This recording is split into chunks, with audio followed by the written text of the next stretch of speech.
And I think a common question that was asked here while you were speaking, how did Dr. Barbanel overcome barriers to this idea? For example, how was he able to combat the point that for many offices, these extra tests produce revenue for them?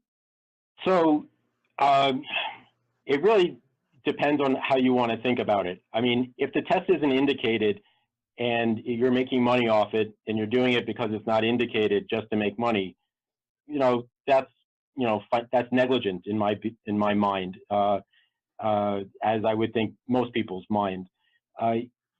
It's really, a lot of times when we talk about unnecessary care, it's not so much about fraudulent care. It's unnecessary because it just never needed to be done, and we didn't bother to try to think of what should be or shouldn't be done. If you're doing a test simply to make money and it's not in your best interest of your patients, you're simply doing it wrong.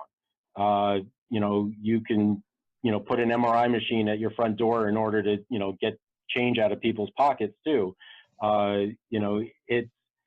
It's the type of thing where it's about being a professional and doing the right thing. If you make money off doing MRIs, well, at some point your insurance company is going to tell you you're not allowed to have an MRI anymore. It's just about doing the right thing. There's no better answer in that regard.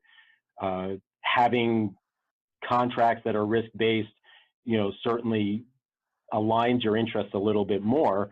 Maybe not exactly, but it certainly points them a little bit more in direction other than just straight fee for service.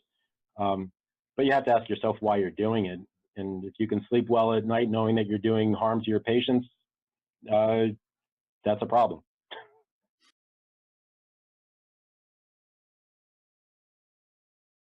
Focus in on something that you shared as well, which is your thought process. I thought that was really helpful, to not only have this conversation about cost, but to help them understand what your thinking is and how what might make you think differently. That seems like a really important strategy for to include in these conversations. Yeah, I mean, I found that I go through my differential thoughts with patients a lot, and it helps them to know why I'm thinking what I'm thinking. I mean, it could be back pain or it could be anything, and that way they know I'm not just going off a recipe, or perhaps being influenced nefariously by some other third party, and this way, if they know why I would do it, then they could call me back in a month rather than calling me in a week, type of deal. So it does